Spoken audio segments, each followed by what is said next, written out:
Hey, today we'll be going over the two Cape Fear movies. The first one was directed by J. Lee Thompson and released in 1962, and the second version was directed by Martin Scorsese and released in 1991. The setting in both versions of Cape Fear is primarily in the southeastern United States, specifically in the town of New Essex, North Carolina.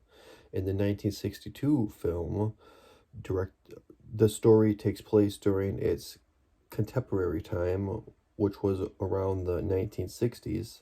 This period in America saw significant social and political changes, including the civil rights movement, the height of the Cold War, and the beginning of the space race.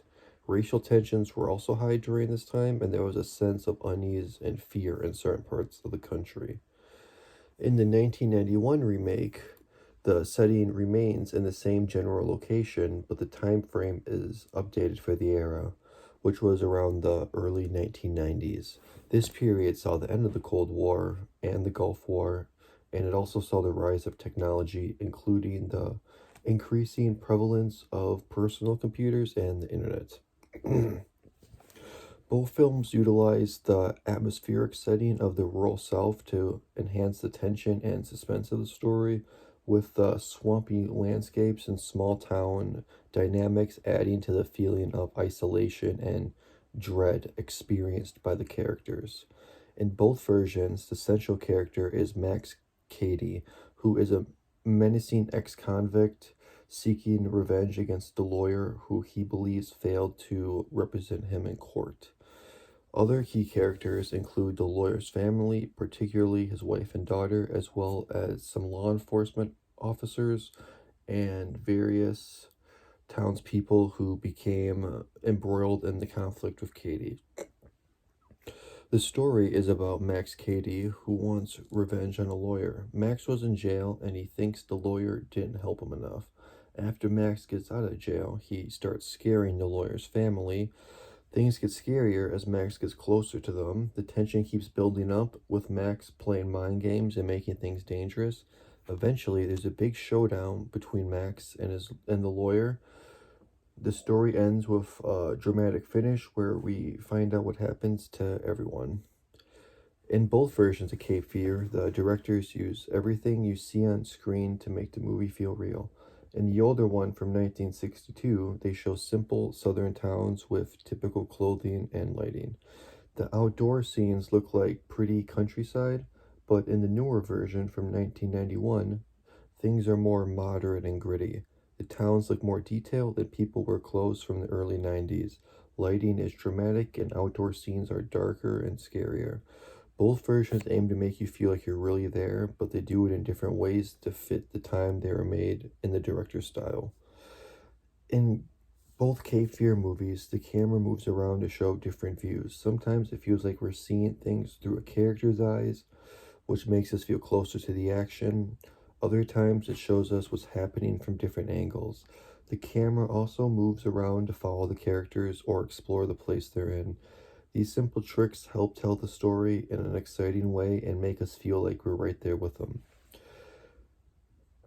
In both versions of Cape Fear, the film's narrative revolves around the intense interaction between the two central characters, the vengeful ex-convict and Max Cady, and the lawyer he blames for his imprisonment. I meant the vengeful ex-convict who is Max Cady, and the lawyer he blames for his imprisonment. While no single actor dominates the screen, their performances collectively bring the story to life. In both the old and new versions of Cape Fear, the actors do a great job. In the old one from 1962, they act in a calm and classic way, fitting for the time of the film's release. The tension and depth are still there, but it's more subtle. In the newer versions from 1991, things are more intense and emotional. The actors bring in lots of energy and feeling to their roles, which making it gripping to watch. Both versions have great acting, but they show how acting changed over time. The old one is more traditional, while the new one is more in your face, reflecting how movies have evolved over the years.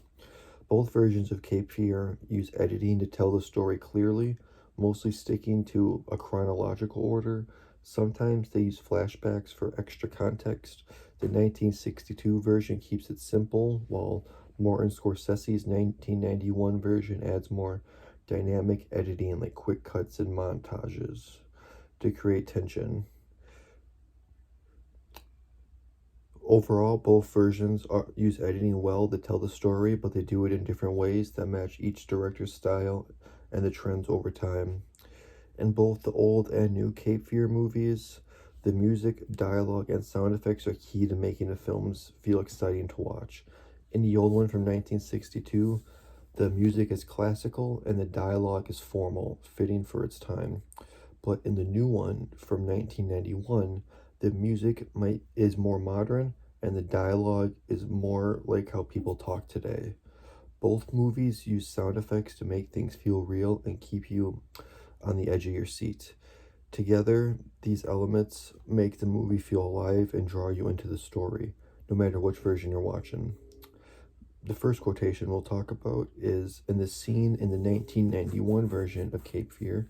Max Cady tells Sam Bodwin, "I am like God, and God like me. I am as large as God. He is as